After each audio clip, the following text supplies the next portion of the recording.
Hello, everyone, and welcome back to the Captain Logan Show. I am Captain Logan, and it's time for an hour or maybe a little bit longer discussion with me and my illustrious co-host, Danny Nixon. Greetings, Danny. Hey, everybody. Welcome back, Danny, my wonderful chat moderator and logo maker extraordinaire. Well, thank you. You think I'm extraordinary? I do. I say that. I say that to everybody that I want to come back. Oh, I see. Really? For my moderating skills. I'm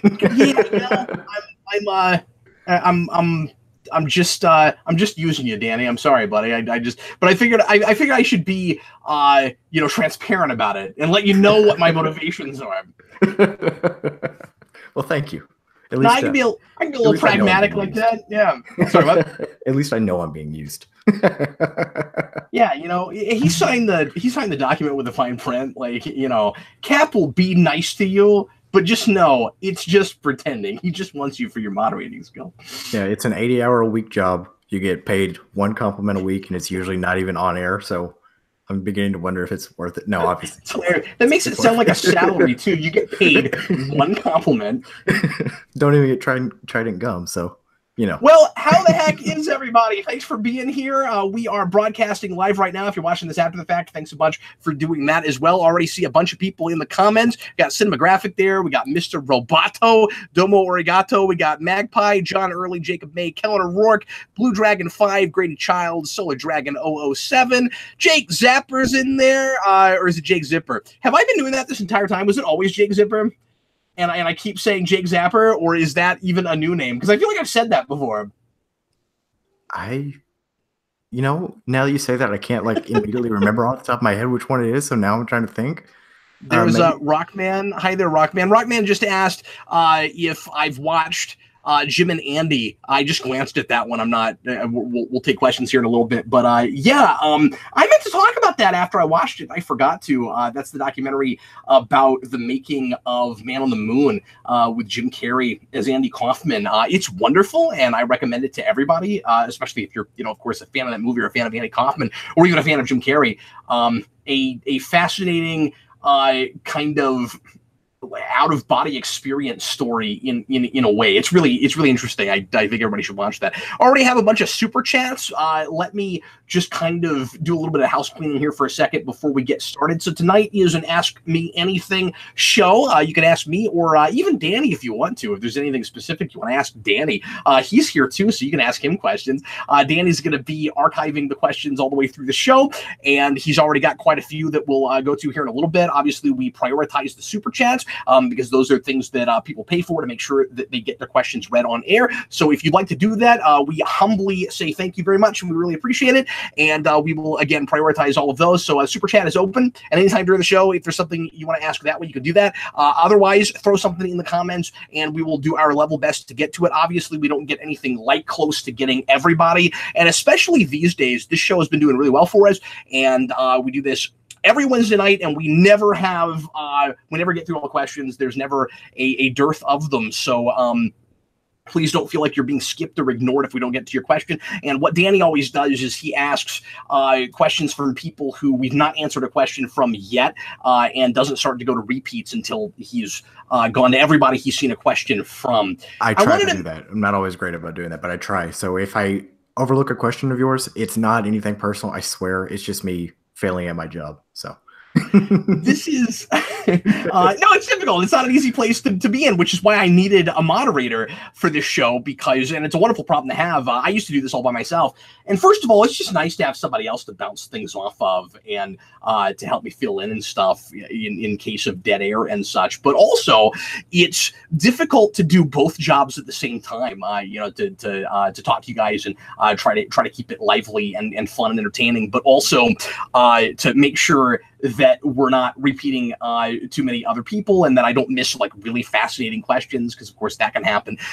Sometimes the best questions don't actually end up getting answered, which is which sucks, but is less frequent. With Danny Nixon here, this is not an announcement yet, but I wanted to throw something out there and find out if there's any interest in it and what people think about it. I am not sure if I'm going to do this. No, don't do that. Don't mention Eric Holden's Neighborhood because people lose their minds over that concept. No, and I'm also not announcing Sequest Month, but that still is very likely. No, I'm very seriously considering adding a second live show at some point, and I don't know if it will be weekly like this is. Realistically, I don't know if I can work that in. As everybody knows, I'm pretty spread thin as it is, stretched thin, I should say. I'm weeks behind getting the season 1 Daredevil Rewind done. I'm hoping against hope to get that out by next week. Last weekend I had planned to write all weekend, and then we had family in town, and I was blindsided by Spider-Man. I forgot that was coming out, and Iron Fist dropped, that it was just kind of impossible to get it finished. I'm working on it. But anyway, so obviously I'm doing quite a bit, but I want to prioritize shows that people are interested in and things that are doing well for us. I mean, obviously, I also want to do things that I just want to do, but I'm having a lot of fun with the live shows. It's a thing that I both really like doing and is doing well, and so it makes me think about maybe doing another one. And the concept I'm thinking about, so I'm going to pitch this to you guys. You guys tell me what you think about. We also have not been doing as many commentaries lately as I would like to do, and I've got a bunch of superhero rewind movies that never got commentaries that I want to go back to and do. So what I'm considering doing is a series that is tentatively would be called, although I think this is a good title, is probably what I would call it, Superhero Rewatch, and we would also do it with science fiction movies. And I would have everybody show up at a certain time. We'd kind of mess around for a few minutes until enough people got here. And then I would say, like I do with commentaries, go ahead and press play now. And we would all watch a movie together, and I would respond to comments and talk to you guys as we were all watching a movie together. Seriously considering doing that and making it a semi-regular, if not regular thing. So I'd love to know what people think about that. Leave your comments live. Tell me if you think that's a cool idea, or if you think my time would be, my channel time anyway, would be better spent doing something else. And let us know. And Danny, if you would, just kind of, I'm going to ask you in about 5 or 10 minutes what that looked like, and if you could maybe a little bit later tell me what the consensus is and read a few of those comments for me. So everybody let me know what you think about that. We'll talk about it here in a little bit. Danny, why don't we go ahead and jump right into it, and what are our opening super chats this evening? Okay, technically the second one, but it's not a question, so I want to get this out of the way before we get to the actual questions. Yeah, Jeffrey E. Patron, there seems to be a little bit of confusion here in the Geekvolution universe. He says, "No, I am Captain Logan," referring to himself. So we might have a battle of the Captain Logans on our hands. It could be a body switch. It could be. Now, if it were a body switch, the question you have to be asking yourself is, would I, as Jeffrey taking over Captain Logan's body, tell you it was a body switch, or is this the red herring? You know, is it like it is a body switch, but Captain Logan would never, you have to second guess yourself. Captain Logan would never tell you that it was, so that way you'll think that I'm actually really Captain Logan. Maybe that's like what's the double going agent on. being the double agent. I hate this kind of stuff. Instead of a graphic says Captain Logan, the Clone Saga. So which one of you has actually been Riley? Well, I guess that has to be whoever is revealed to be the real Captain Logan, but then turns out to actually be the clone all along. So that has to be a fake out at some point. Oh, man. Does this mean we're going to get Geekvolution one more day? If so, it will be a parody. That sounds like a lot of fun to make, honestly. You got to get James Vince back for that. I will not confirm. Yes, of course. No, naturally. And obviously, that scientist Dan would be making all the clones. I will not confirm or deny whether or not I am Jeffrey Patron or Captain Logan right now. But if I start talking about bands you would think that Captain Logan would never listen to, that's probably or you're pretty sure has never heard of, that would be the tell. So if I'm Jeffrey Patron, I'm doing my best to pretend like I don't know very much about music right now. Or you're trying to stop talking about Legion for the whole show. So if he brings up Legion at any point in the show, we know that Jeffrey is actually in Captain Logan's body and Captain Logan is in Jeffrey's body. This is going to get really confusing for people, because then Jeffrey's going to start avoiding saying anything Jeffrey would usually say. Like Jeffrey asked things. Okay, let's go on, sir. Okay, from the first what's the word? You're going to start asking Jeffrey questions thinking I'm Jeff. Like if people buy it, people will not buy into this. But if people like run with this, they're gonna start asking me things that I can't answer because I'm not Jeffrey Patron. Okay, go ahead, Danny. The first super chat is from Thomas Edgell. He says, "What are your thoughts on the DCEU Superman drama? And does the Captain Logan show count as a superhero show? If not, it should because you are super awesome." Oh, well, thanks. I appreciate that. So that's an allusion to, was it last week that the comments got out of hand about, does this count as a superhero movie? Does this count as a superhero movie? And then Kevin Spacey later on left like 100 comments or more listing, like later on, just kind of trolling us, listing every movie he could think of and asking if it was a superhero movie. So that this is a superhero movie. Do you have to do a superhero rewind on every single Captain Logan show? Well, no, it would kind of count more like a TV show. I would think there'd be just like a top 10 or an overview. That would actually be really interesting to see what your top 10 favorite Captain Logan shows have been. Yeah, we might have to get a few more into it, but wouldn't do that as a rewind. But we could do that as a Captain Logan show. Maybe like for our year anniversary or something, we could be like, what were the 10 that were most fun to do? Yeah, I think that would be a good one.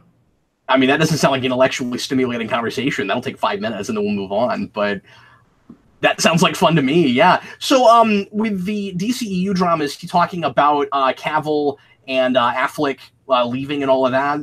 I think so, because that's the biggest news that's come out today is the stuff about Cavill. So, and I figured we'd probably be spending a good portion of the show on that tonight. Yeah. So thanks for asking that, and I'm glad it came up early so we can go ahead and knock it out. So, Danny, was this a surprise to you that Cavill is already out? No. Well, it's a surprise that he's left. Okay.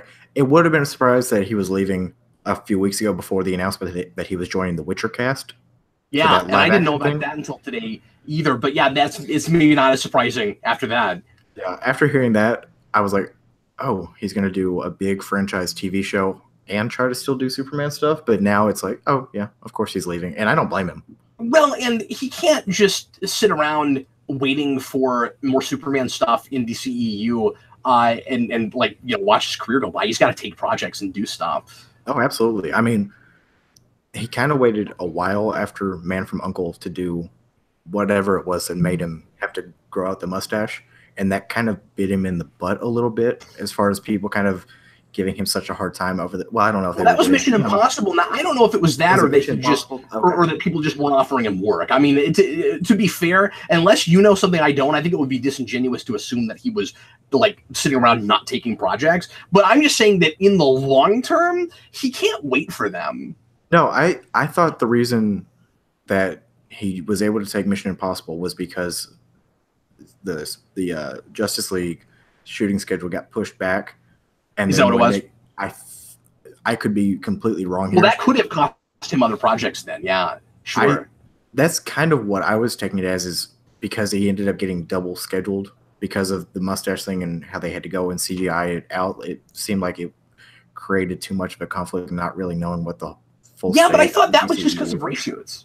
Like, he finished Justice League and then he was making another movie and then they decided to reshoot a bunch of Justice League. Isn't that all that happened? You know what? No, you're right, because I'm forgetting because there's so many scenes from it with him that are apparently reshoots because it's so obvious. Much of that was I just kind of took that as it seems like the Superman part of that was the main thing Warner's decided they could not deal with and had to have Joss Whedon change. Yeah, as far as I can tell.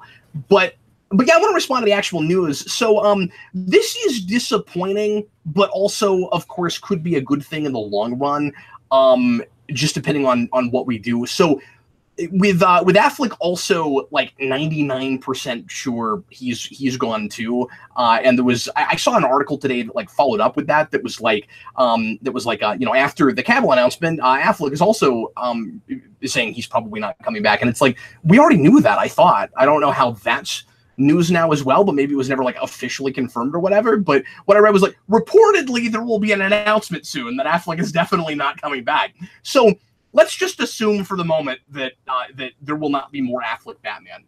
And at this point, I think that's a pretty safe assessment, a pretty safe bet.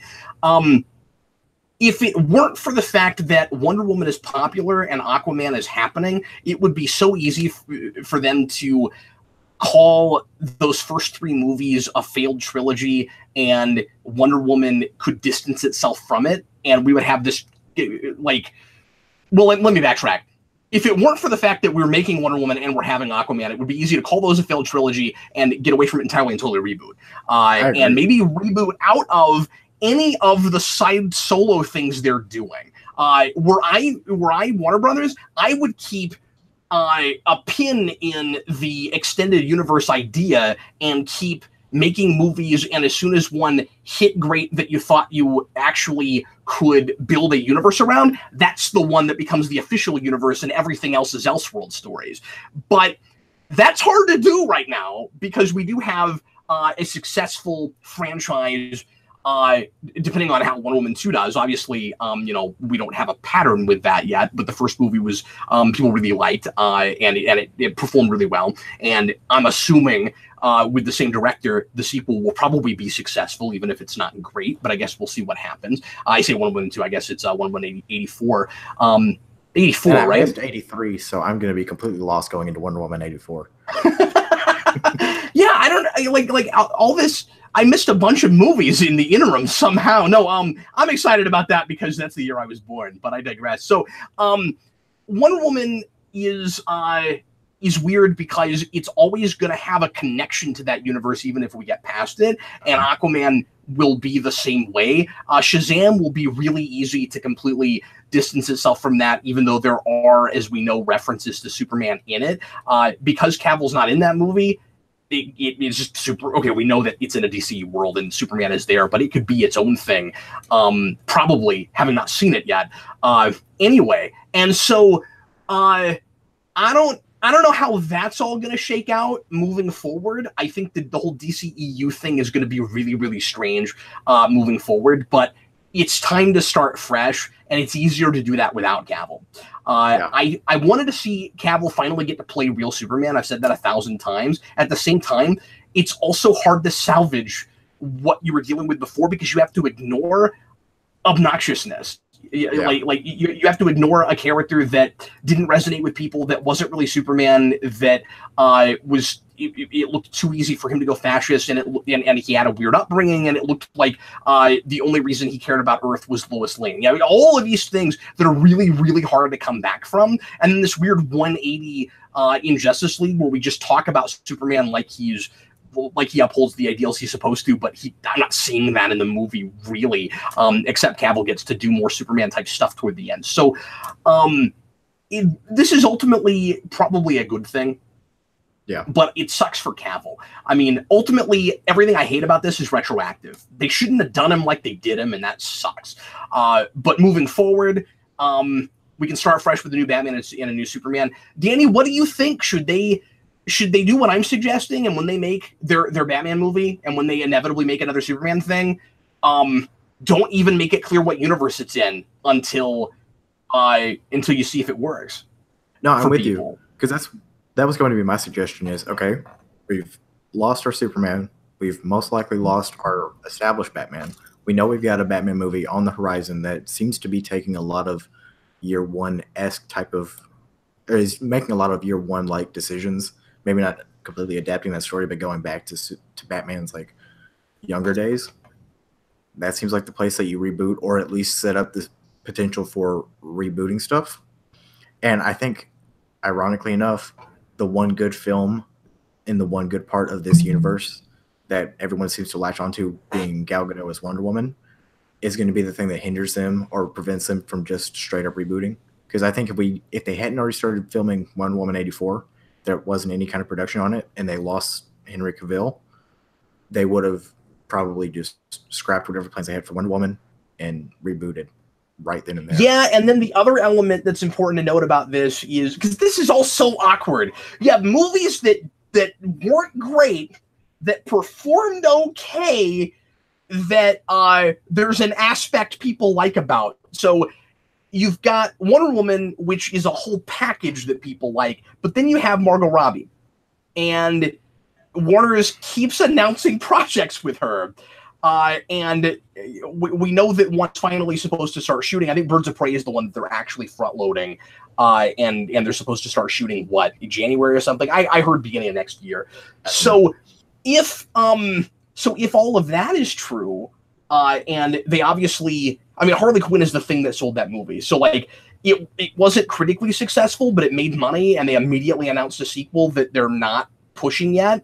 That they're not pushing forward with yet, excuse me. Margot Robbie is the other big piece of this puzzle, and the thing I think that will make them think they have to stay to DCEU. I mean, they keep saying that they're going to make movies that it doesn't really matter if they're in continuity. And I get that in not building a big universe, which is smart for them right now. But anyway, you slice it, if they make anything with her after that where they're not completely reinventing her, it's a sequel to that movie. Yeah, I really don't want Margot Robbie's Harley Quinn. Not that I don't like Margot Robbie as Harley Quinn. Just don't like anything about Suicide Squad's take on Harley and Joker at all. So I don't want to see any more of that. But yeah, I think. Yeah, me neither. I love her performance, man. I mean, like, forget everything they give her to do. She's great. But yeah, I don't want to build on any more of that stuff. The only thing in that universe that I like, that I'm interested in building on, well, there's two. Their Krypton is interesting, but flawed and confusing, and you could maybe make it make more sense, but we probably won't have a chance to do that now. And then the other one is just Wonder Woman and everything about her. Isn't it kind of ironic that in a shared universe idea where just nothing seems to come together, the one thing that they actually managed to do well is the female superhero, not superheroes, but the female characters. Yeah, the thing we've never been able to do before. Right, and the thing apparently Hollywood in general just seems to have a hard time with doing is female characters that people can latch onto. They got so lucky though. They got the right director, and they didn't tie her hands behind her back. Yeah, they messed too much with Suicide Squad because of characters that were already popular, and they're being afraid of how they were handled. The big irony of this is that they had to step back and did because of a character that has never been super popular, even though we all like her to be. So they were just like, okay, nobody really cares about Wonder Woman, so do whatever you want to. This is hyperbole. This isn't exactly what happened, I don't think. But it's basically, nobody cares about Wonder Woman, do whatever you want to. And now it's a lot easier to actually see her as the other part of that trinity. And like, I think at this point, people are looking at her as another Batman and Superman. It's hilarious. It's fantastic. Which is really funny because leading up to that movie, they really made a big deal pushing that it's like the first modern like female superhero movie that's, not as necessarily good, because at the time they were pushing it, it was just it's the first female superhero movie. And you would think with Warner Brothers, that would have been the one they'd had their hands in the most of trying to like hit every single demographic and make it as like uncontroversial as possible and try to make it so because of the social politics of it, right? Yep. And they didn't play that, and I really appreciate that. But you'd think that there would have been more of that. Wayne Parcell says, I sort of want Aquaman and Wonder Woman 2 to bomb so we can just reboot. They won't though. No, I don't ever want to say I want a movie to bomb, because that I guess it doesn't necessarily affect the people who worked on it, but some of the people that were more towards the forefront, like the actors and the directors, may not get work after it. But I'm kind of with them. I don't want them to succeed very well, so they can just say, all right, this is scorched earth. Let's just start over from scratch. Yeah, but the problem is they're doing the same thing. I'm talking about technically movies they're making that must be in this continuity. They're already moving forward with Birds of Prey, and that will start shooting before we see Wonder Woman, probably. Yeah. Which means any way you slice this, there's still going to be at least one or two more movies in that universe, even if those didn't do well. So we're still kind of stuck with it for a little while. Now would be the time to just stop if we didn't have anything that was working for people. The other thing I saw today, Danny, and I don't know how much stock I can take in this at all, is that Warner Brothers was looking at Michael B. Jordan for Superman. Did you see that? I saw that. I saw people say maybe they'll do what Earth is it that has Earth 23, President Superman? Yeah. Yeah, but that being mentioned the same day are they really talking about another version for an Elseworlds type movie, or are they talking about a replacement? I kind of think it's all completely rumor territory, and so do I. So do I. Just pulling stuff that they want to see happen. Because the thing is, if you're straight up rebooting, of course you can go with anybody you want to, but it would be really difficult, I think, to put really any actor in the middle of the fiasco they have right now. Are we going to end up with basically a DC universe that has these characters in it, but we never see them again, and then we just use them in other continuities? So effectively, what you're going to have is a Arrowverse type thing with Wonder Woman and maybe Aquaman, and we know those major characters in Superman and Batman. Wonder Woman is a major character. I'm not saying that, but we know that Batman and Superman are there. And we effectively got early big star cameos for them, but we never see them again, and now they're just talked about in the background. That would be hilarious. That would actually be pretty great.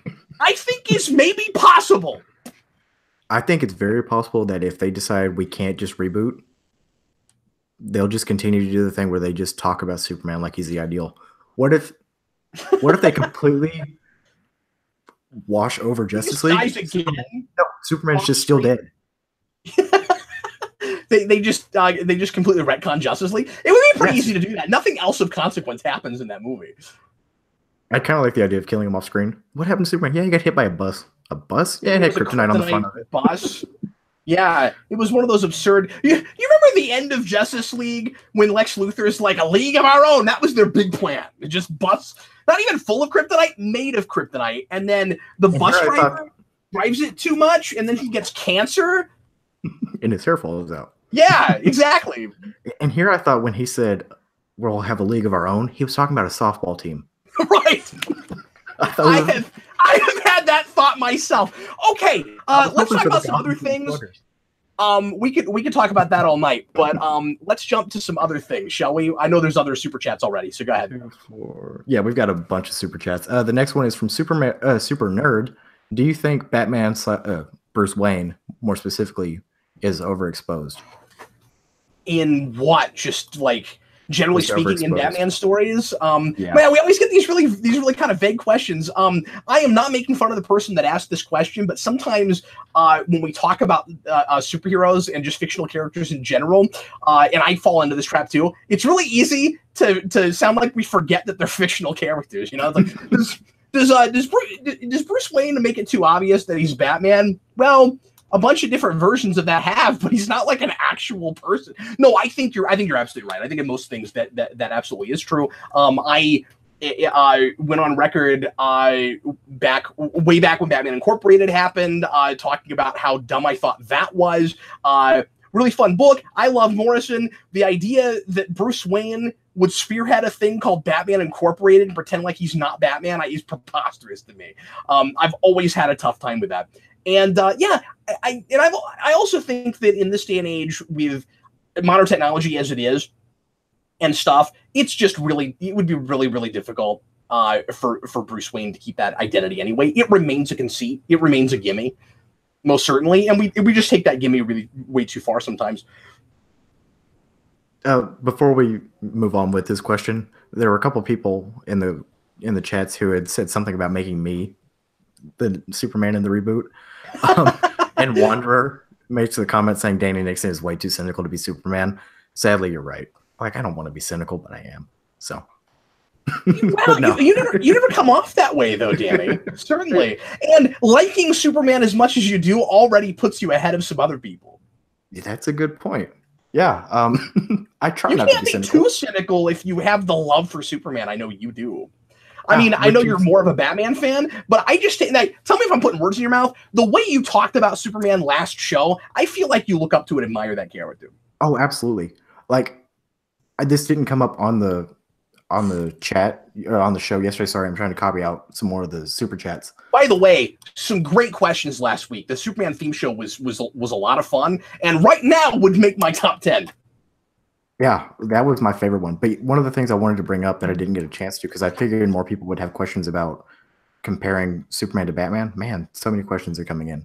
Was which one is your favorite? And like if anyone asks me who my favorite character is, it's obviously Batman. That's the one who's had the most impact on me growing up, just from what I've been exposed to.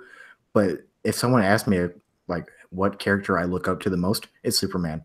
Oh, Super Nerd, thanks a bunch for an extra super chat for clarification. You didn't have to do that, buddy.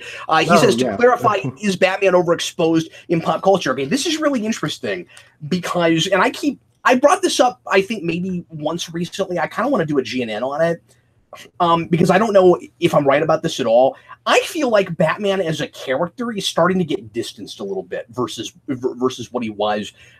Certainly at the end of the Nolan trilogy and before BVS turned into what it is. I feel like that universe is still super popular and those characters at large are still huge, and Batman as a symbol and just the bat symbol remains prevalent and in the consciousness and stuff.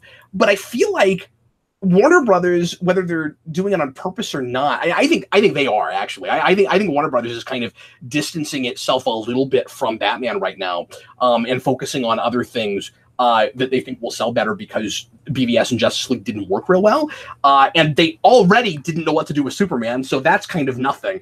But like that world is still huge. Do you agree with that, Danny?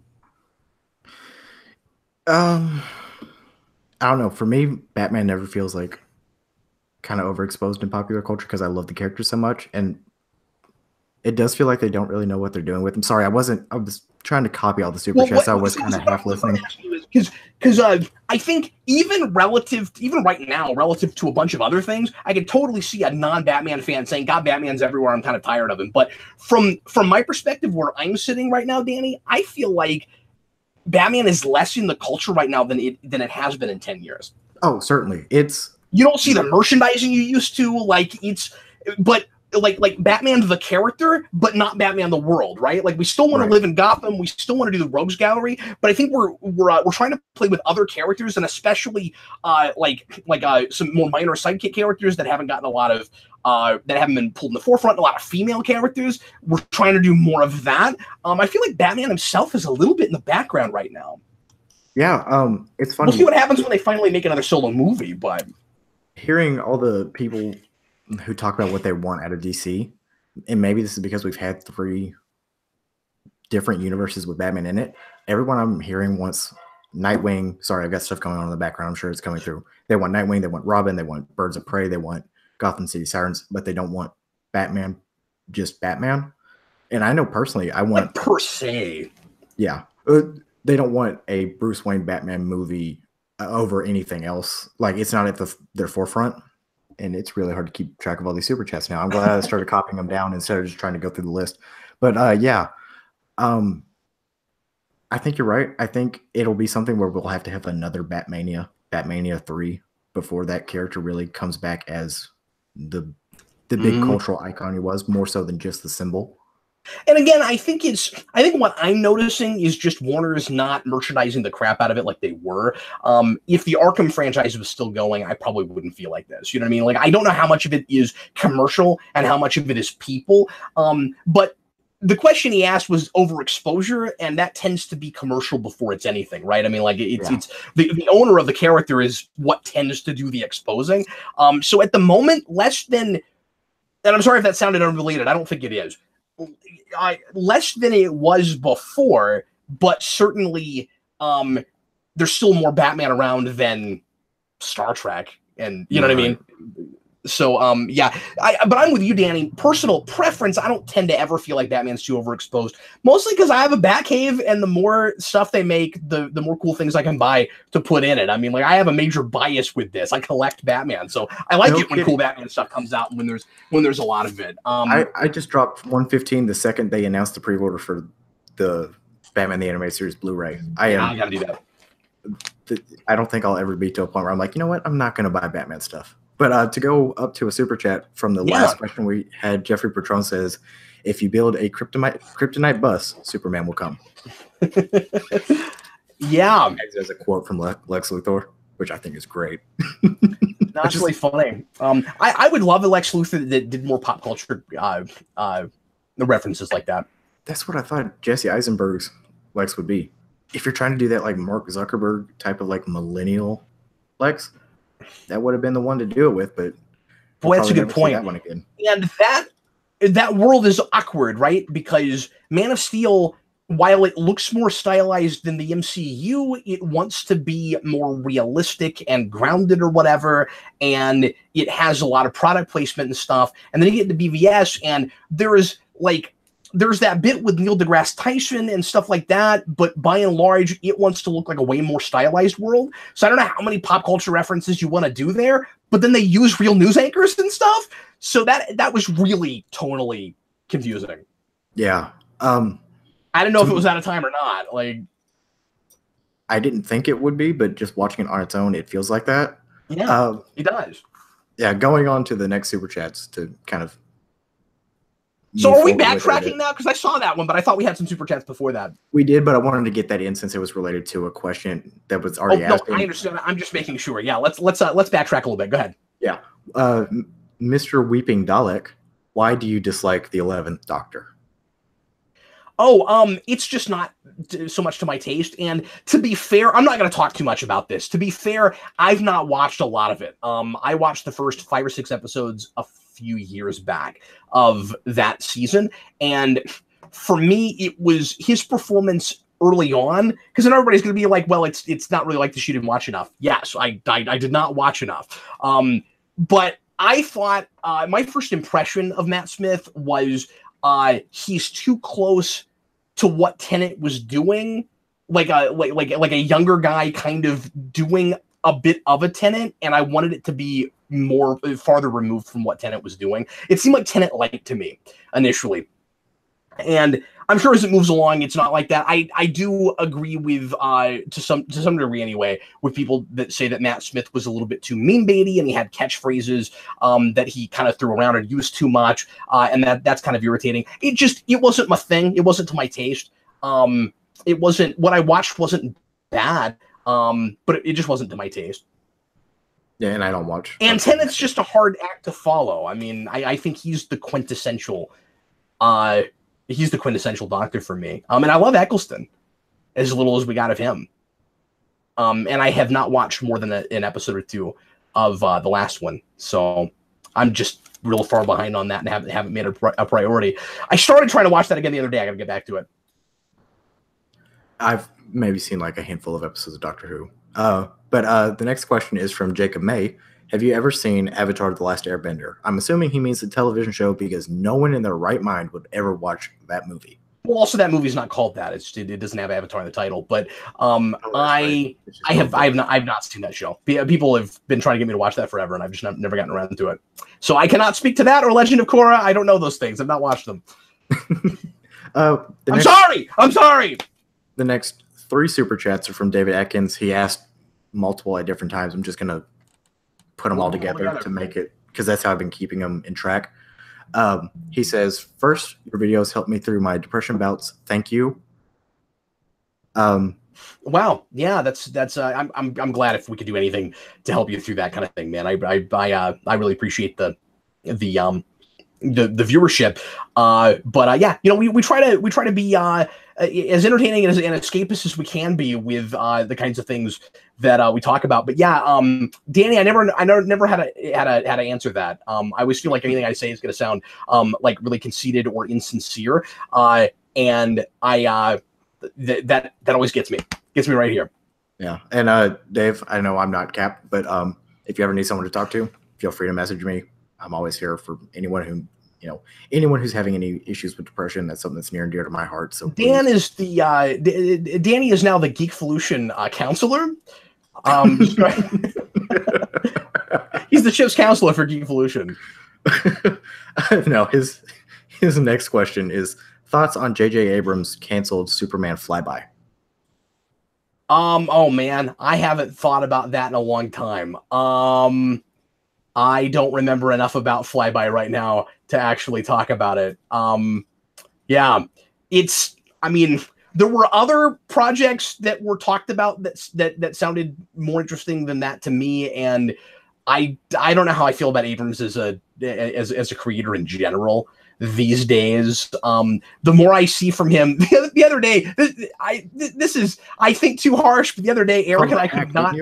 We could not think of another word beyond hack. We really could not. We were like, he's gotten a little hackish, we think. So yeah, I am going to be fascinated to see episode 9, as much as I don't even know if I want to watch another Star Wars movie right now. Way too curious to see if he can get past the banking on nostalgia thing and like actually move forward and try something fresh. But I don't know if he does that. I don't know if he does fresh. I don't think so. I haven't seen anything he's done. There are Abrams things I like that other people don't. I like Cloverfield. That does not feel like a nostalgia banking thing to me in the same kind of way. But I don't know, especially later on in his career these days. I don't know that he's really trying to make art so much as find the magic bullet, Yeah. I hate to say this, but he feels just like the director you get because nerds. And Daniel Davis, that's true. Abrams didn't actually direct Cloverfield, but yeah, the things that I like from him, I don't think he even really wrote or directed. So yeah, but no, I'm sorry. To me, he feels like the director you go to because he's got like the nerd cred, like people in the geek culture sphere like him. So it's like the uncontroversial choice, even though it's not ever really great, I guess. That's how I feel about him. And like, I'm never excited when I hear J.J. Abrams is attached to a film. So, but David Atkins' next question is, will we ever get Virtua Fighter 6? Boy, I hope so. The only thing I know, and let's just get off the show and it's been announced like within the last 24 hours, that seems to happen a lot. As soon as somebody brings up something, we discover that your timing was impeccable. Malik Myers just texted me that Virtua Fighter 6 got announced. What? No, I'm kidding. Oh, I believed you. I believed you. It's not. It's nowhere near April Fool's Day. Which is what makes it such a great April Fool's Day joke. Last year, Sega cryptically announced that they were bringing back a bunch of their beloved franchises. Since then, I don't think any of them have been announced. There was a lot of talk that like maybe they'll bring back House of the Dead, and maybe they'll bring back Virtua Fighter, and maybe they'll do another Monkey Ball. There's a lot of different things that they could bring back that people love from them. So I would love another Virtua Fighter. They stopped making Dead or Alive, which was the closest we were getting, and that is besides the kind of controversy with that game because of the way it sexualizes women and stuff that some people had issue with.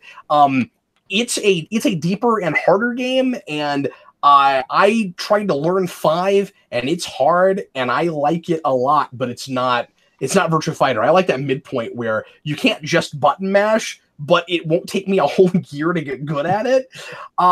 So I wish it would come back because I love it. But on the other hand, the last one was so good and does not feel outdated going back to it that like I don't know what else you can really do with it at this point. Like I don't need new characters in Virtua Fighter. Maybe some kind of a crossover thing again would be cool.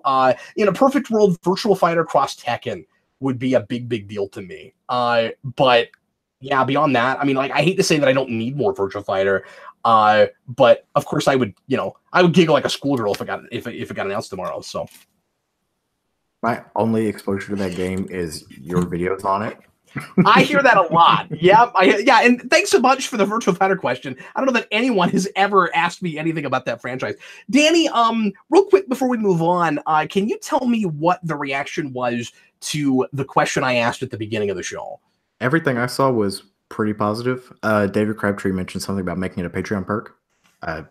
Just throwing that out there. I don't know if that's something you'd even want to do. I wouldn't probably do it that way. I'd much rather, because anytime we do a live thing with Patreon, they want to be there in the room with me and talk to me directly. And that is too many hands in the pie with a commentary. Also, I promised I'd never do commentaries like that. Like me personally, review material. And because we talked about, and I don't know if this is ever going to happen. We asked a while back if people would be interested in Eric doing solo videos again, like on his old channel as Patreon, as like a Patreon perk. That would be the one exception to that. That would be reviews technically with a paywall, but it wouldn't be me in them, and it would be Eric's thing. And I feel like that's maybe more okay and not me being a complete hypocrite. But I promised a long time ago that I wouldn't make, and that's part of why we're back and forth on it, because I don't know how hypocritical we would be if we did that. But me personally, I've always said that I wouldn't do straight up review content or commentaries where only Patreon could see them. Which can make it more difficult to come up with really cool Patreon perks, but I don't feel great about doing that. I want people to be able to see the reviews if they want to watch them. So, but I'm glad people seemed positive about it. Was there any dissent at all? Was there anybody that seemed like really excited about that idea? Or the comments honestly were going by very quickly because I was trying to copy down a lot of the super chats at the time. I asked you to do too much tonight. I'm sorry. Yeah, I'll go back and look at it later. Everything I saw was pretty positive. I didn't see anything negative. I can't imagine anyone would be negative about more free content. But that's just me. But no, it seemed all pretty positive. Well, I just want to make sure that that you know, some folks would actually want to pop in for it, and I guess I get a little bit self-conscious about, like, well, if I add another show and I make this thing, then people are going to complain that I'm not doing this other thing, and obviously there's a balance you have to do between what folks really would like to see and what you're excited about and passionate about making, because if you make things just because people want them and your heart's not in it, then they don't turn out as well, and it's no fun. And if I'm not having fun, nobody's going to be having fun. So I got to make sure that that it's fun for everybody. But that sounds like a thing that might be enjoyable to do. And a solo commentary thing where I'm responding to questions, I feel like it would be pretty easy to fill a couple hours. Yeah, and there would be at least 2-hour live shows. Yeah, that's a good point. You know, the thing that made me think about doing it, if I can say really quick, Danny, is I'm not saying I'm not going to do any more of these at all, but I keep going back and forth on the video game playthroughs because I'm not the best at playing video games, and it's difficult to have my attention divided and play well. I play way better, you guys, when I'm not trying to also read comments and talk to people. I don't do better with directions, but I do overall play better. But with directions, I'm just talking about like reading maps and figuring out where I'm supposed to go. But if I'm doing a commentary, it's like video game streaming where I don't have to play the video game. That's what made me think of it. The next question from Webmaster47 is, how is the Daredevil Deadpool rewind going? You know, just for that, I may make that mistake on purpose a couple of times. Slowly but surely. Like I said, I'm shooting for next week, and I mean, don't hold me to that. I hate that it's taking as long as it is, but stuff keeps coming up, and it sucked. It was impossible to work on it last weekend, but I've made some more headway the last couple of days. So, the next question from Tyler Parker, Teen Wolf ? Teen Wolf, I just finished the first season today and am kicking around whether or not I'm going to go ahead and watch the next one and maybe even the third if I get there before the next live show, before the next omnibus, or if I'm going to wait and hold off and do them season by season like I originally said I would, because while my free time is very limited, I'm taking care of a baby during the day, so having TV on is easy. So I'm actually able to watch more. I just can't necessarily watch things for certain shows, or for certain shows I'm making where I have to take notes. But if I'm doing something like Teen Wolf, where I'm just going to talk about it off the cuff, I can watch it while I'm doing whatever I'm doing during the day. So I finished season 1. It's got a really good cliffhanger. I'm kind of stoked to get into the next season. So it's not my favorite thing in the world, but I'm liking it, and I am kind of stoked to jump into the next one. And I think I could maybe do, because some people suggested the kind of overview format like I did with Halloween and like Eric did with Mission Impossible. And that could maybe happen. People have been asking for it for so long, I almost feel like I would be cheating them if I didn't do season overviews. But then I already finished it, and it's going to be 2 weeks, and I'm going to have to think back from 2 weeks ago talking about it. I almost want to just keep going, so I don't know what I'm going to do yet. But yeah. Anyways, the next question was asked by multiple people. First, the Vampire Diaries, and then later, Nightwatch Gaming. Yeah. What are your thoughts on Spider-Man PS4? How are you enjoying it so far? You know, I'm having an absolute blast with it. I think it's just wonderful. The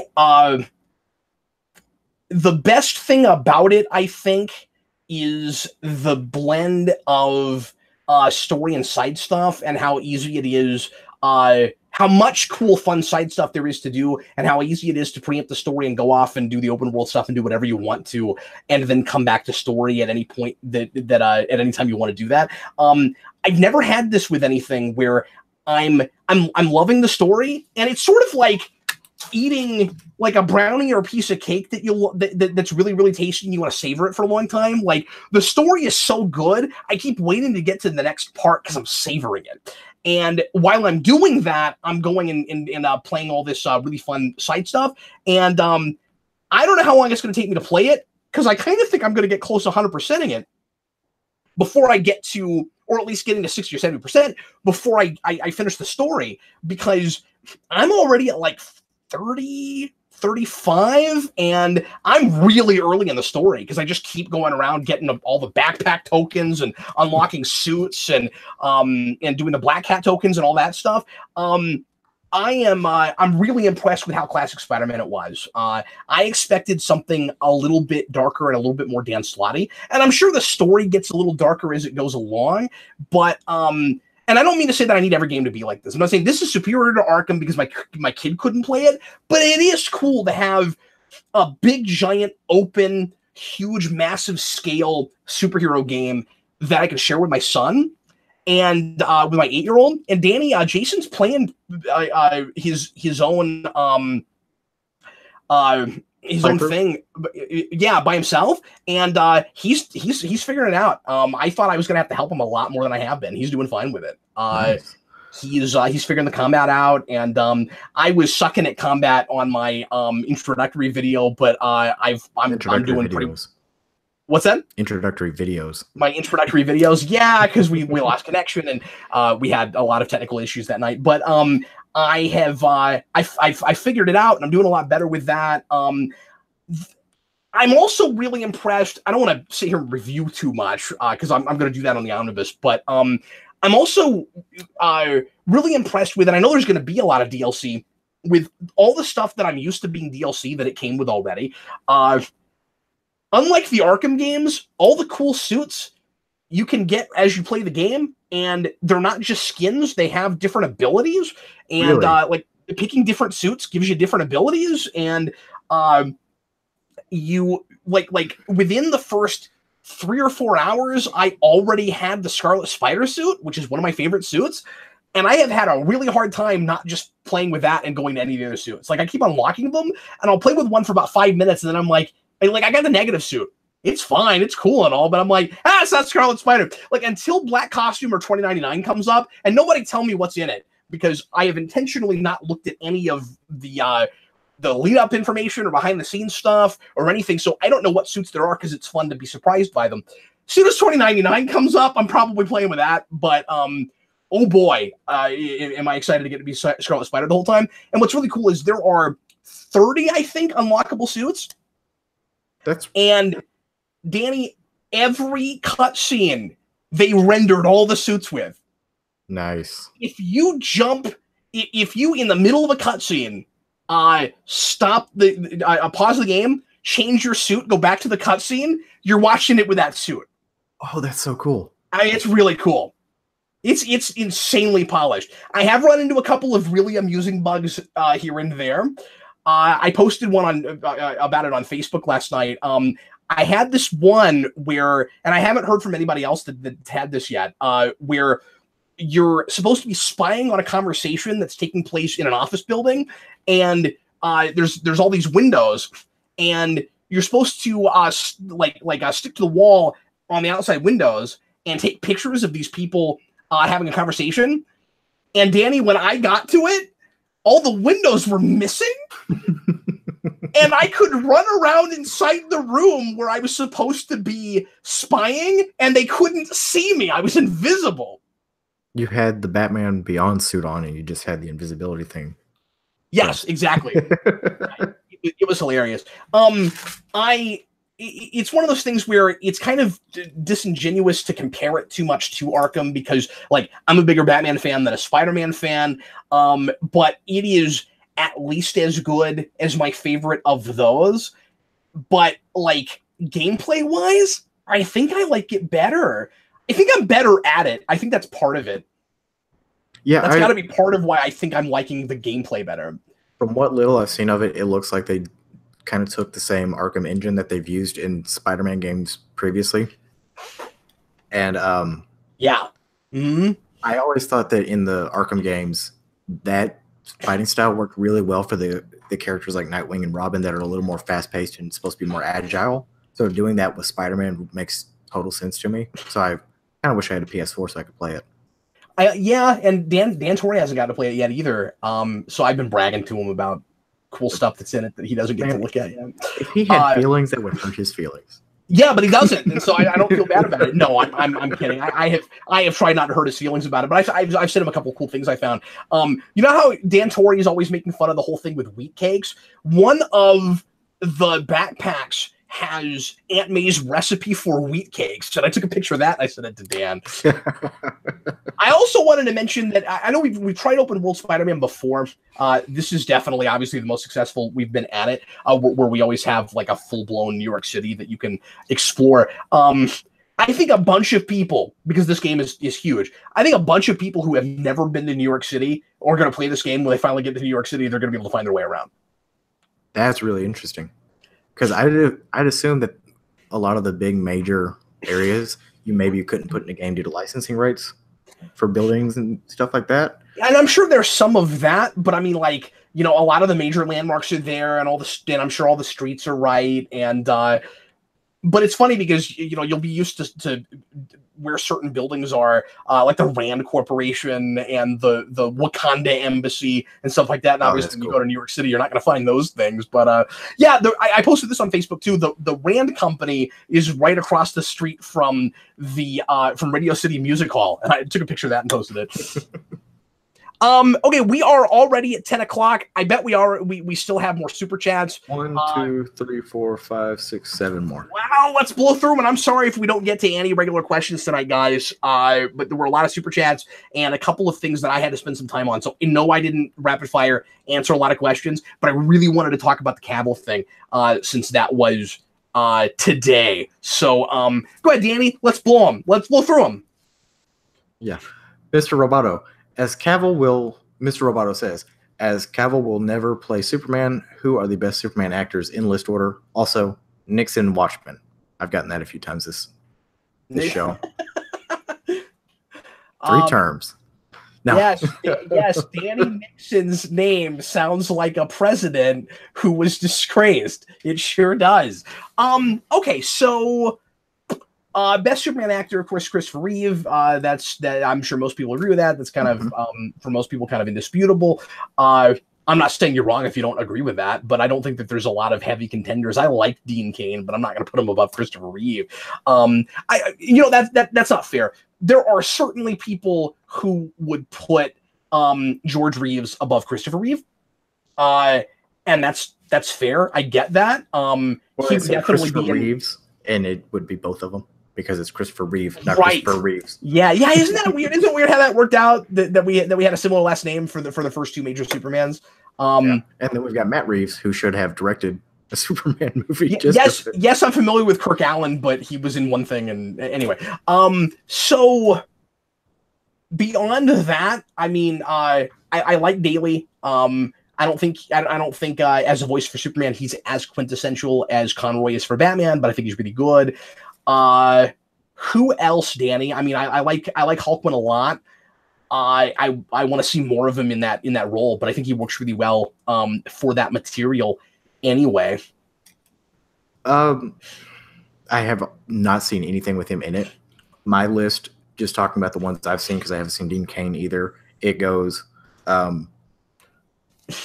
Reeve, Welling, Cavill, and then Routh. Yeah, I have a tough time with all three of the other actors you put on your list because they weren't in good material. Welling had his moments, certainly, as a, pre-Superman Clark Kent. I fundamentally never felt like that character would turn into Superman. So I almost don't even want to count him because he didn't really play Superman. You know what I mean? Like your favorite Supermans. Clark Kent's kind of a different story, but then you'd have to be comparing him to like other early Clark Kents, I guess. Cavill's hard because he didn't get enough to do. It was so monosyllabic, and that was the same problem I had with Ralph. I think Ralph could have been really good. He was in a bad movie, in my opinion, and the badness wasn't his fault. But it's hard to rank him because I didn't get to see him play with good material. So it's just not fair. Like I didn't get to see. Sometimes you see good performances with bad material, and you're able to say this is a great performance despite the material. With both of those guys, I don't know if I can say that. With Cavill and Ralph, I really like Man of Steel. It's soured on me since post BVS. I mean, I did too, but I don't know how much of it was Krypton versus I don't know how much of it was actually his performance. Oh, for me, a lot of it was his performance because interesting. I was seeing Superman. He's nowhere near traditional Superman in that movie. But what I was seeing in that movie and what I was expecting us to get in BVS, I was saying this is someone I totally see as Superman. So for me, he's got a special place in my heart because Man of Steel is actually what makes me become a Superman fan, oddly enough. Because it came out around the time where I'm starting to get more into comics as opposed to just the comic book adaptations. So I went and saw that movie, and it kind of got me interested in Superman and led to me going and looking up Superman comics. So I kind of have a special place in my heart because that Man of Steel is what leads to me kind of discovering my love for Superman more so in the same way, not in the same way that Batman versus it's getting late. Batman the Animated Series was what created my love for comics in general and Batman. But like seeing that one, I had this new appreciation for a character that before I was like, oh, he's always just the goody two shoes kind of character. Well, and to be fair, like I've soured so much on Man of Steel with its continue on into BVS. There were a lot of things that I thought were just miscommunicated in Man of Steel that after BVS I decided weren't actually there, and I was getting too much. You know what I mean? And so that's making it harder to look at that performance and really really read it. You know what I mean? I think he did the best he could with the material that he had, and I think he would be a great Superman. Yeah, but it just makes it hard to rank him. What else? Katie Goober says, "Have you heard about Michael Rosenbaum's podcast?" Yeah, I watched a little bit of it. Is it good? It's real laid back. Cool. Rosenbaum is a really laid back guy. Like if you've only watched him in Smallville, he's nothing like you would expect, like at all. But yeah, he's a lot of fun. He's real down to earth. I like him a lot. Nice. He's a lot of his humor sensibilities are not mine. He likes a lot of crasser kind of admittedly immature stuff that I just don't go in for. What do they discuss on that podcast? Because I've never heard of it. I've heard of it, but never. I've only seen a couple of clips, so I don't know what the format is. Okay, cool. David Crabtree says, "R.I.P. Quentin Lance." Spoilers. Sorry. I was reading these. I should have put a spoiler warning before that. My bad. Hope to hear your thoughts on Arrow season 6 soon. Also, how disappointing is the Tick season 2 suit? I would think I'll work backwards. I would think the Tick season 2 suit was an improvement over the pilot suit and would be fine with it if we didn't already have a way more superior suit in the first season. And I suspect they changed it because of how much he complained about how uncomfortable it was. He talks about that a lot. And I mean, like, he's really, he's really good-natured about it, but you can tell like that thing was really hard to deal with.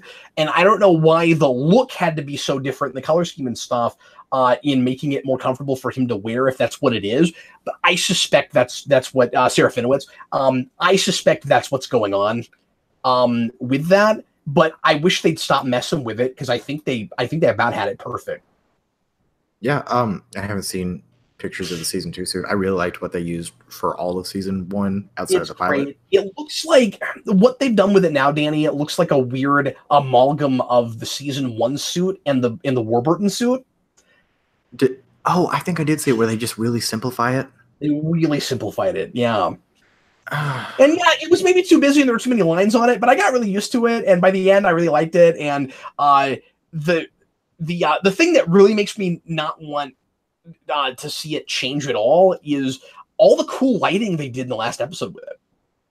I don't think that new suit you could light up like that, all that stuff they did with that big fight at the end with the VLM was really cool. And yeah, I don't know. I wish they wouldn't mess with it. Yeah. But the other part of that, so season 6 Arrow, I finished last week. I will discuss on the omnibus. Real quick, brief overview. Not nearly as good as 5, but still better, but still not like the cringe-inducing thing that 3 and 4 was.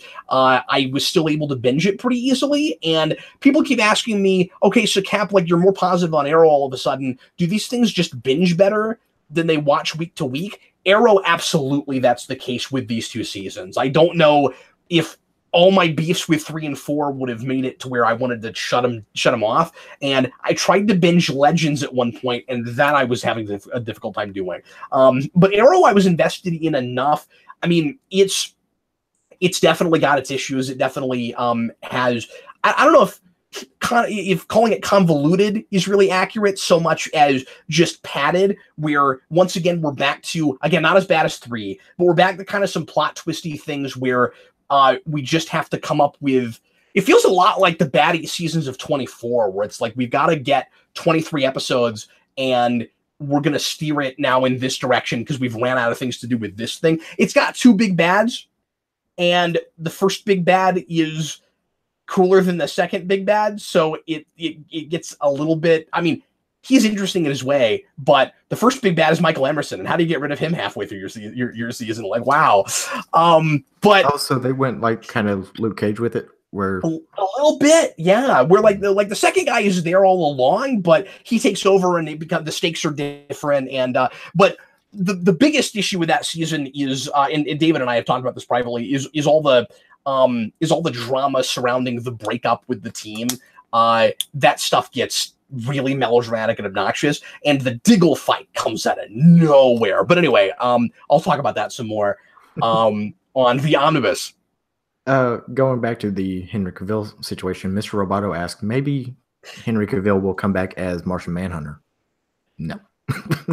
I wouldn't think so. I mean, it would be weird contractually and stuff for him to suddenly show back up as another character in general. I don't see, I think it has become, and again, I don't mean this to sound like overly political or anything. I think it has become so traditional for Martian Manhunter to be played by a black man. I don't know if you'll ever see him played by another ethnicity.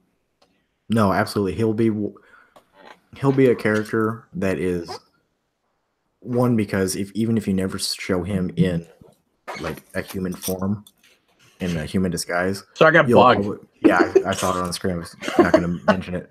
He'll always be cast as maybe not black, but maybe most likely a minority character, just because, you know, he's an easy character to do, to cast for some representation, even if you never see him in like a traditional human form, because he has traditionally been one of those characters that we portray in that way when he is in a human disguise.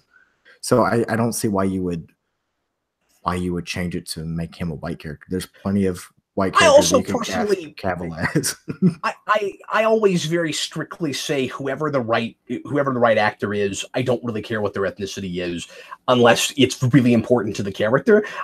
Martian Manhunter was not originally black, but traditionally on screen he always has been, and Supergirl does this. I think other things have done this. You can play that. You can play like a paralleling thing with his being a minority on Earth versus being a minority Martian, and like we play that some. So like it can be relevant, but I don't think it's necessary. Like I'm not suddenly going to cry foul if a white guy is hired to play Martian Manhunter. I just think it's unlikely at this point.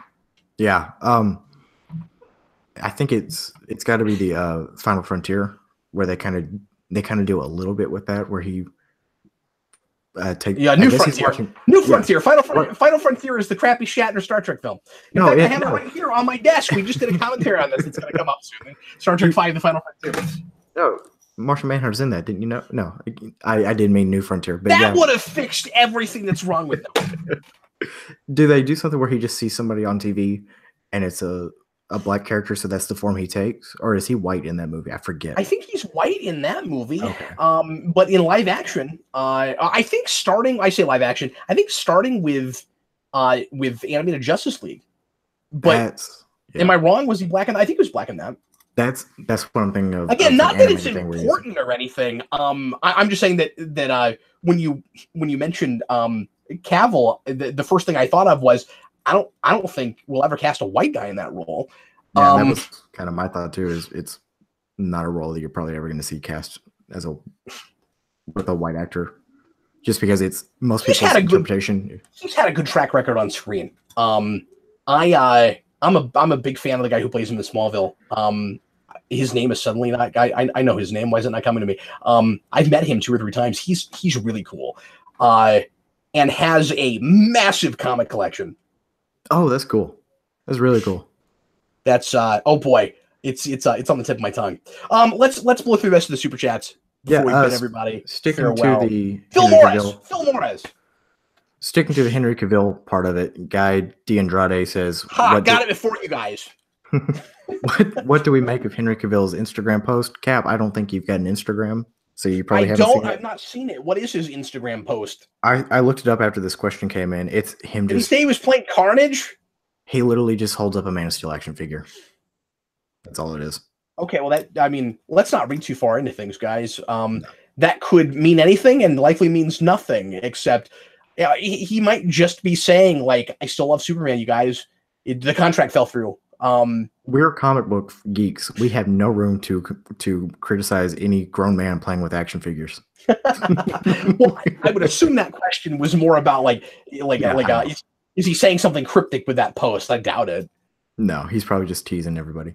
The next question from Mr. Weeping Dalek: if they explained why Rey was so powerful in the Force in The Last Jedi, would Jeffrey you have says? Sorry, one second. Jeffrey says he sent me a clip that's relevant, but I have not looked at my phone in a bit. So, or I think you sent me some stuff earlier that I just haven't gotten around to looking at. Anyway, I'm sorry. What was the question? If they explained why Cap was so powerful in the Force in The Last Jedi, would you have liked that her parents were nobody? They explained if they had given a reason for why she's so powerful in the Force in that movie, would it have made the fact that her parents are just nobody easier to swallow? Pretty much. Well, yeah. I mean, sure. Because that is obviously a lot of the problem. Yeah.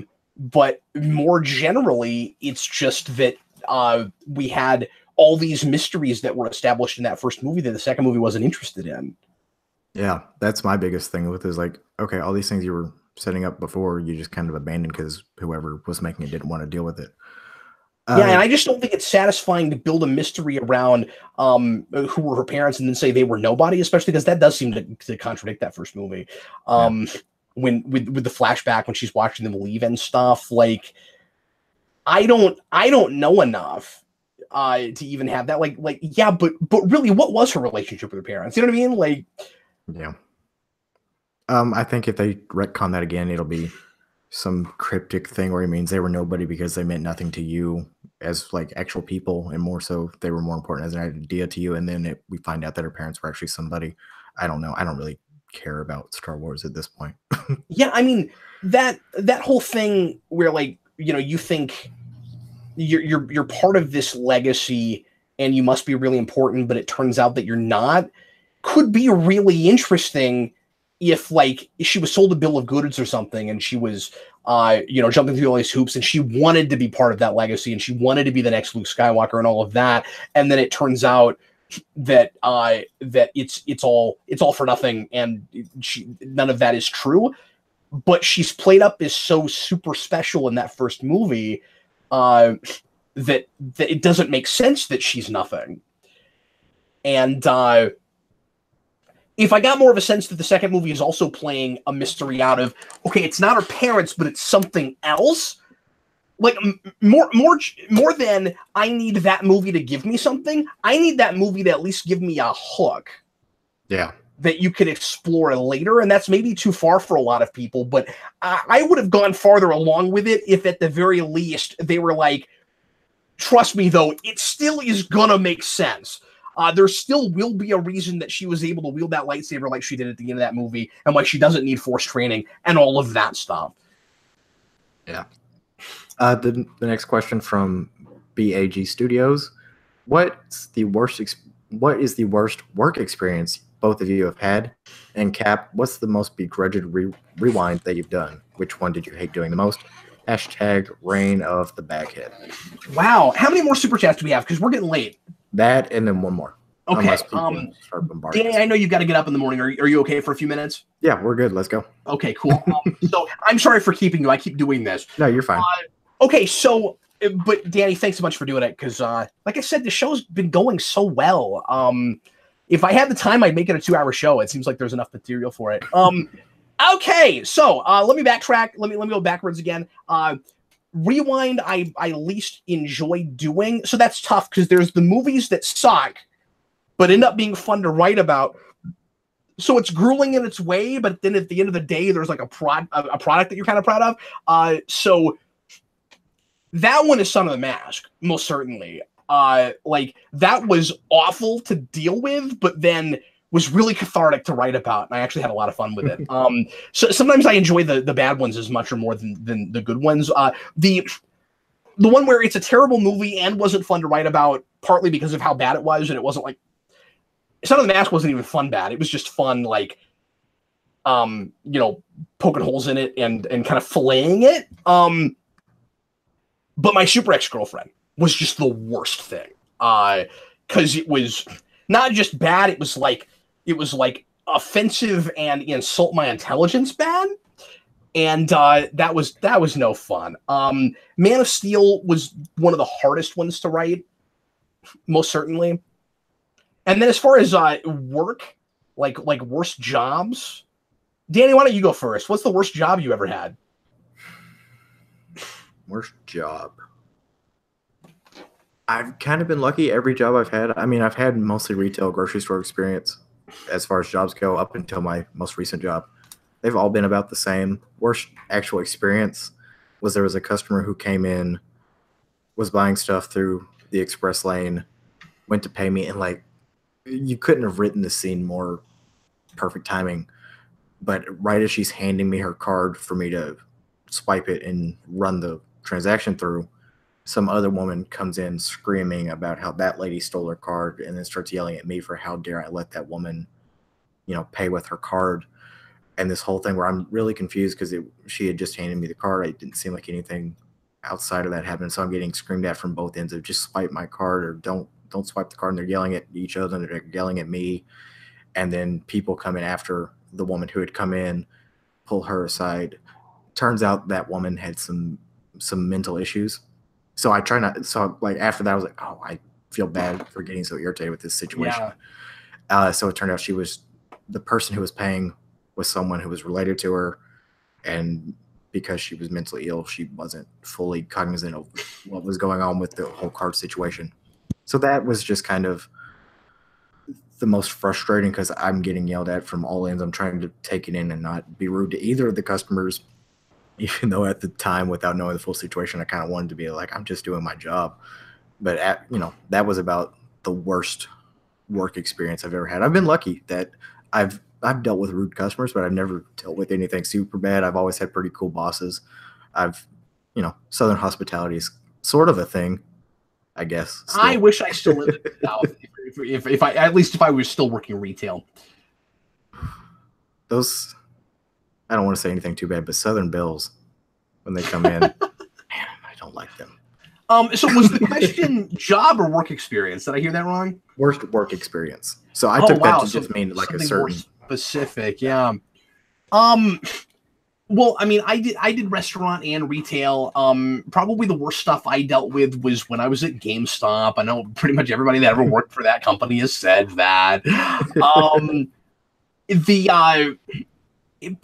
People, no matter what the company will tell you because of what their priorities are, and they like to just make up things to make it sound like people don't have the nature they have and haven't ever done the things that you've experienced on a regular basis because of what their experience is, and they've never been on the sales floor or whatever. If you try to get people, if you spend like 5 minutes at the register telling people about things they don't care about and not just giving them their item, they're just going to get upset. There's no way around it. And so if you force your employees to harass people, they're going to have bad experiences. That's just what's going to happen. And it doesn't matter how good your customer service skills are. Not every personality is going to react well to, yeah, I know about your freaking discount card. Leave me alone. So the worst stuff I dealt with was at a GameStop where not only did I have to do that, but 70% of the people who came in didn't speak English. And I don't know why they put me at that store, because I just didn't speak the language and I didn't have time to learn Spanish. I kind of wanted to learn Spanish to work in that store and I just didn't have time to do it. And so I got promoted because of customer service skills, and they put me at a store where I couldn't communicate with anyone. And I dealt with a lot of just, angry, frustrated people because we couldn't communicate. Overall, that was kind of the worst, most obnoxious thing. One of the hardest days I ever had at a job. Can I tell the story real quick? Absolutely. Go ahead, because I'm love to hear this. And by day, I mean night. It's been enough years, I feel like I can talk about this now. One of you guys are going to enjoy this. One of the toughest nights I ever had at a job. And I used to work nights a lot. I worked nights at Jimmy John's. I worked nights at IHOP. But as you probably know, Danny, I worked at a mortuary at one time. And or did you not know about this? No, I know it. I'm just imagining all the horrible things that could go wrong in a mortuary. I lived and worked at a mortuary for 2 years, and I loved that job. I loved it to pieces. I learned a lot from that. I got to dress up every day. I really enjoyed it. And at that job, I got my own apartment there. I worked on every other night and every other weekend. I had to do like closing duties and like answer the phones when the store was closed, when the place was closed, and overnight and on the weekends, if there was a call to pick up a body, I had to go help pick up and bring back the body. And so I dealt with. It was the thing I never thought I would do. I've been around a lot of deceased bodies, and one night we had to go to the middle of nowhere. We're lucky we didn't get lost. To pick up, often you'd have just regular hospital cars. We were close to the hospital. Those were pretty easy. Nursing home calls weren't usually a big deal. But inevitably, if you had to go to some dude's house out in the boonies, 20 miles away in the middle of the night, it would be a place that was hard to find and difficult to move around in the house. So we bring the cot inside this house that has really narrow hallways, and there was a guy in hospice, and he was 500 pounds. Oh no. We had to pick up a 500-pound man and move him around a corridor. And when we got there, luckily fire and rescue had beaten us there because the man was so big. They called fire and rescue knowing that we wouldn't be able to get him out ourselves. We usually only had two people. It was me and one of the owners. That night, we were smart enough to bring 3 people, which was not anything like enough. And did they warn you ahead of time that the guy was We large? knew he was big. Okay. I don't know if the deal was we knew it was big, but we didn't know how impossible it was going to be to move in that house. Yeah. And I didn't even know this was in the cot. Inside the cot, in case you have to carry somebody that's heavier, there's a big tarp underneath the top of it. And so we have to roll this guy. And so remember, this guy, I'm not saying this is a pun. He's dead weight. And we've got to roll him. And we've got to get the tarp under him. And we got to roll him back. And we got to get the tarp under him. So remember, fire and rescue's there. 6 of us hand this guy off to 6 more guys around the corner. We're lucky we didn't drop him. And some of these guys were like 250, 300 pounds themselves, like pure muscle. You know, these are really big guys. It was really hard to move this guy. We get him out to the van, and we get him back to the mortuary. Well, obviously, none of the fire and rescue came with us. So we had to figure out, the 3 of us, how to get him to the embalming room, and our embalming room was downstairs. So we had to take people. We had to take cots down the elevator, and we didn't even know if the elevator would support the guy. Like it was a whole thing. They had to build a special sized casket for him. Like you had to get a custom casket. And I remember one day, the day that, and they were doing an open casket funeral. So he's in one of the visiting rooms, and it's an open casket, and I go on shift after the funeral directors are leaving, and one of the funeral directors corners me when I get on my shift and says, "Okay, just so you know, his family is still here. They've been here all afternoon. They're going to stick around for a little while. They want to continue to visit. They wanted to look at him again. Give them anything they need.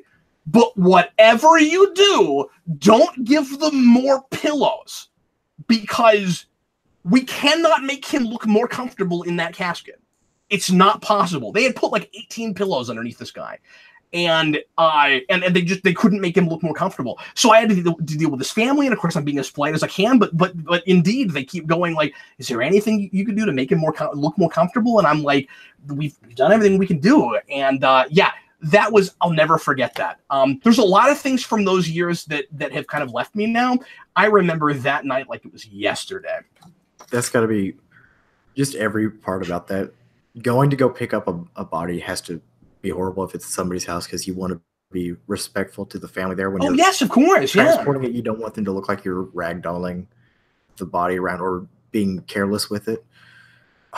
But having such a struggle and folks, I didn't mean for this to get more. His demographic says, "Wow, that got really morbid." It was just the nature of the job. That's tough. Blue Dragon 5. Now that's your next book cap. Did you say there was one more super chat?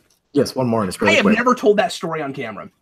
Well, DJ says, "I've heard this story before. I watched too much Geekvolution," so I think you have. Because maybe I have, or maybe I've told part of it. I don't think I've ever gone as far as I did today. But okay, well, surely there's some people that have never heard that story before. Okay, Dave Atkins, Danny Nixon, related to Roger Nixon from Smallville. Roger Nixon. I'm rolling my eyes if people can't tell. But no, that was the end of the super chats. Well, we got through the super chats, and it only took an hour and a half. Guys, we apologize for not getting to anything but super chats tonight. This was a heavy news day. Yeah. Or one really, really, really big news story. It's not like there was a bunch of news that came out, unless I missed a bunch of different stuff. But no, that's true. But people also asked things that it was difficult to just blow through. So anyway, right, sure, yeah. I know some people wish I would go more rapid fire. I'm sure I will get some comments about it later. I'm sorry about that. Danny, do me a favor and save the questions from this week, and we'll try to answer 2 or 3 of them at the beginning of next show. Since we didn't get to any of the regular stuff this time. Sorry about that, guys. But yeah, I'm going to keep kicking around that other live show concept, and we will answer a bunch more questions next week, Wednesday night, 9 o'clock Central. Once again, we'll do another Ask Me Anything show, and I hope you guys enjoyed it. This was a lot of fun for me. I hope it was fun for you. Jeffrey tells me to watch more Legion, so like I don't know if he were Captain Logan. I don't know why he would be saying that. I don't know what the game would be there. I think he's just trying to make everyone think that the body, or the correct person is in the correct body now that the show is over. When you really are. So. Once again, guys, thanks a lot for coming. We will see you again next week, and I look forward to more content here on the channel this week. I am Captain Logan. And I am going to bed. Good night, guys.